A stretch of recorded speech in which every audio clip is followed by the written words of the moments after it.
દોસ્તો ગર્વથી કહીએ કે આજે 20 તારીખ છે, ગોપાલ ઇટાલિયા ભેસાણની બજારમાં ગંગેશ્વર મહાદેવે ઊભો છે, તમારી બધાની વચ્ચે ઊભો રહીને હાથ જોડીને આભાર વ્યક્ત કરે છે. કિરીટ પટેલે ભાગી ગયો છે ને કોંગ્રેસ વાળો ભાગી ગયો છે. નમસ્કાર દર્શક મિત્રો, વિડીયોમાં આપનું હાર્દિક સ્વાગત છે.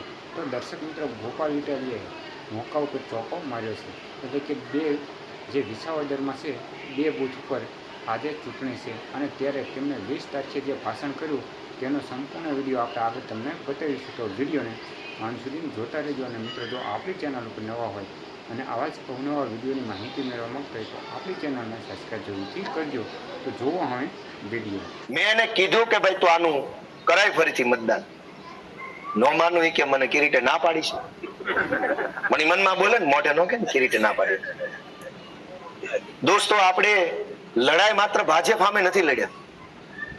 ભાજપ તો એવું કે છે કે અમારું બૂથ લેવલ સુધીનું સંગઠન. આપણી તો એવી હું તાકાત છે કે આવડા મોટા ગુંડાઓ સામે બાંધી લઈએ, પણ 1000 હાથ વાળા આપણો રથ આગળ હાંકતા ગયા ને ત્યાં જાય આપણે દાંત કાઢતા બેઠા છીએ. વાત સાચી કે ખોટી? ભગવાને આપણો હાથ પકડ્યો. એક ઘટના એવી બની કે એમ થાય કે હારું શું થાય, બીજી મિનિટે સારું જ થયું હોય. એક ઘટના હું તો આ 3 મહિનાથી જોઉં છું. સરકારી કચેરીઓમાં જે બન્યું, પોલીસ સ્ટેશનોમાં જે બન્યું, અમુક ગામમાં જે બન્યું, 3 મહિનામાં સંગઠનમાં કેટલાક મિત્રો જે બન્યું, દરેક વખતે જાણે ભગવાન પોતે હાજર રહીને આપણી ફેવરમાં, આપણી તરફેણમાં કામ કરતા ને એવું દરેક વખતે બને છે. અને એટલે આ આખી ચૂંટણીમાં પરિણામ જે આવે તે આજે અહીંયા આ મીટિંગમાં ધર્મનો, નીતિનો, ન્યાયનો અને સત્યનો વિજય થયો છે એવું હું જાહેર કરું છું. કેમ કે આપણે આ આખી ચૂંટણી ન્યાયના પક્ષે લડ્યા, નીતિના પક્ષે આપણે ઉભા હતા, આપણે ધર્મના પક્ષે ઉભા હતા. આપણે ખોટું કર્યું નથી, ખોટું નહીં થવા દેવાની આપણે મહેનત કરી છે, એટલે આપણો વિજય થઈ ચૂક્યો છે. આંકડામાં જે પરિણામ હોય તે, પણ આપણે જે કર્મ કર્યું એ સારું કર્મ કર્યું છે, સફળ કર્મ કર્યું છે. અને સારું કર્મ કરવા બદલ આપ તમામ ક્રાંતિકારી સેનાપતિઓનો અને આખા ભેસાણ તાલુકાના મતદારોનો હું હૃદયપૂર્વક 2 હાથ જોડીને આભાર વ્યક્ત કરું. હવે આની અંદર મહેનત કરી. એક કવિએ કીધું છે ને, બહુ સારી કવિતા ભણવામાં આવતી કે મેં કર્યું એ જ અજ્ઞાનતા, શકટનો ભાર જેમ શ્વાન તાણે, તેય નહીં ને મેંય નહીં, સૌએ મળીને કર્યું આ સારું કામ. એટલે દોસ્તો, આ ચૂંટણીમાં હવે પોતપોતાની ભૂમિકા ભજવી. જે ચા પાઈ શકતા હતા એને ચા પાઈ, ગાડી હાંકી શકતા હતા એને ગાડી હાંકી, ફોટો ચોંટાડી શકતા હતા એને ફોટો ચોંટાડ્યો, બૂથમાં બેસી શકતા હતા એ બૂથમાં બેઠા, સભા કરાવી શકતા હતા એને સભા કરાવી, માઇકમાં એન્કરિંગ કરી શકતા હતા એને એન્કરિંગ કર્યું. જે વ્યક્તિ જે કામ કરી શકે એમ હતા, એ કામ કરવામાં એ વ્યક્તિએ પાછી પાની નથી કરી, પૂરી તાકાત લગાવી દીધી. ત્યારે આ ચૂંટણીની અંદર આપણું મોઢું મલકતું છે દોસ્તો. હવે હૈયારી મહેનત કરી, કોઈ એક માણસે પાછું પગલું નથી ભર્યું. હવની જેવી ભગવાને આપેલી ક્ષમતા એવું હવે કામ કર્યું. હું નામ જોગ નોંધ લેવા બેહું તો 3 મહિના સુધી બોલું તો ખાલી ભેસાણના નામ ન ખૂટે ને એટલા લોકોએ તો ભેસાણમાં આપણને યોગદાન ને સહયોગ આપ્યો. આ 3 મહિનાથી હું મહેનત કરું છું. ટીમ આખી જીતે ત્યારે કેપ્ટન ને કોપી આપવાની હોય.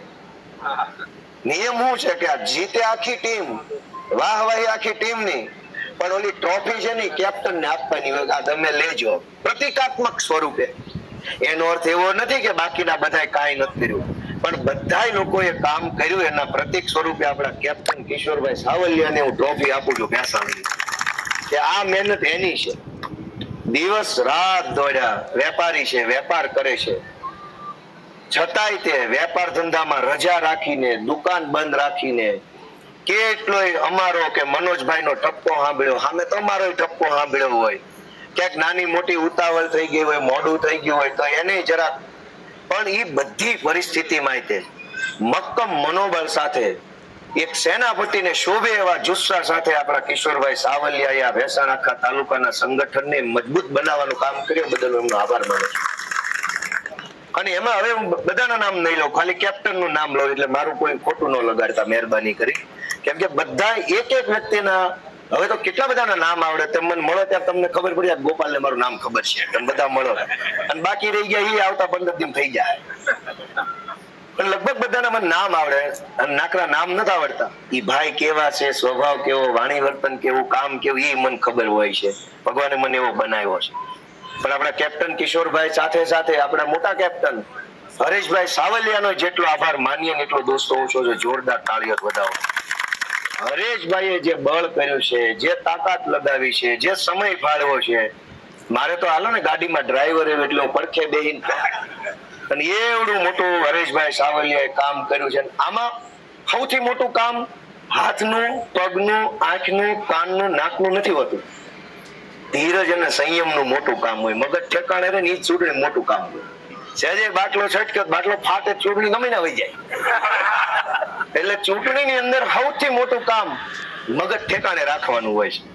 અને જે પોતાનું મગજ ઠેકાણે રાખી શકે ને બહુ મોટો નેતા બની શકે. કેમ કે હાથ તો બધા પાસે હોય, મગજ બધા પાસે હોય, પણ ઠેકાણે કેટલા રાખી શકે? તો કિશોરભાઈ જેવા આપણા આગેવાનો, હરેશભાઈ સાવલિયા જેવા આગેવાનો, બધાના મને નામ આવડે પણ હું નથી રહેતું. બધા આગેવાનો મગજને એકદમ સ્થિર રાખ્યું, સંયમ રાખ્યો, ધીરજ રાખી, સાચી દાનતથી કામ કર્યું. અને એ બદલ હું બધાનો ખૂબ ખૂબ દોસ્તો આભાર વ્યક્ત કરું છું. મિત્રો, આજે મારે એક વાત બહુ લાગણીથી કહેવી છે. ચૂંટણી પૂરી થઈ ગઈ છે એટલે કે ભાજપના ઉમેદવાર કિરીટ પટેલ અને કોંગ્રેસના એના માસિયાઈ ભાઈઓ એ બે ભેગા થઈ ગયેલા. આખી ચૂંટણી ભાજપ કોંગ્રેસ બે ભેગા મળીને લડ્યા. ભાજપે પૈસા આપ્યા ને કોંગ્રેસ વાળાએ મને ગાળો દીધી પૈસા લઈ. અને આપણા આગેવાનોને પૈસા આપવાની દુકાન ખોલેલી સાયોના ગોલ્ડમાં કોંગ્રેસ વાળાએ, પણ એ પૈસા ભાજપના હતા. કેમ કે પણ મારે આજે એક વાત બહુ જ વટથી અને ગર્વથી તમને કહેવી છે કે આ કોંગ્રેસ વાળા અને આ ભાજપ વાળા એમ કહેતા આખી ચૂંટણીમાં કે ગોપાલ ઇટાલિયા બહારથી આવ્યો છે, ચૂંટણી પૂરી એટલે ભાગી જશે, એમ કહેતા હતા ને. એ કે જૂના આ વિસાવદર વિધાનસભામાં નહીં હોય. એક તો હશે કદાચ ઘરના કારણે. કિરીટ પટેલ અને એનું 400 જણાનું જે ટોળું આવેલું ધાડ પાડવાનું, ગામડે ગામડે એમ કહેતા હતા ગોપાલ ઇટાલિયો વયો જશે. તમે નક્કી કરો ભાજપનું 400 જણાનું ધાડું તું ભાગી ગયું, ગોપાલ ઇટાલિયા ભાગી ગયો. ગોપાલ ઇટાલિયો અત્યારે ભેસાણમાં છે 20 તારીખે, અને ભાજપનું આખું ધાડું જે જાણે મોટા ગુંડાઓ આવ્યા હોય એમ જે આવ્યા, ક્યાં ગયા બધા? બધી ગાડીઓ ગાયબ થઈ ગઈ. ઇનોવા, ફોર્ચ્યુનર, કાળી સ્કોર્પિયો બધું ગાયબ. હે વરસાદમાં ડેટ ક્યાં આવે એમ ગાડીઓ, નેતા બધું આવ્યું. ક્યાં ગયા કેબિનેટ મંત્રી? ક્યાં ગયા ધારાસભ્યો? ક્યાં ગયા એપીએમસી ચેરમેનો?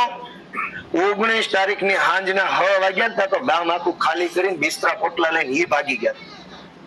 તમે બધા નિર્ણય કરો કે ગોપાલ ઇટાલિયા તમારી વચ્ચે છે એ સારી બાબત છે કે ખરાબ? કયો જઈ છું ને અહીંયા હું મેં નક્કી કર્યું છે. ભલે બૈરા છોકરાની સંભાળ લેવી, કઈક નાના મોટા કામ પતાવે એ તો છે જ.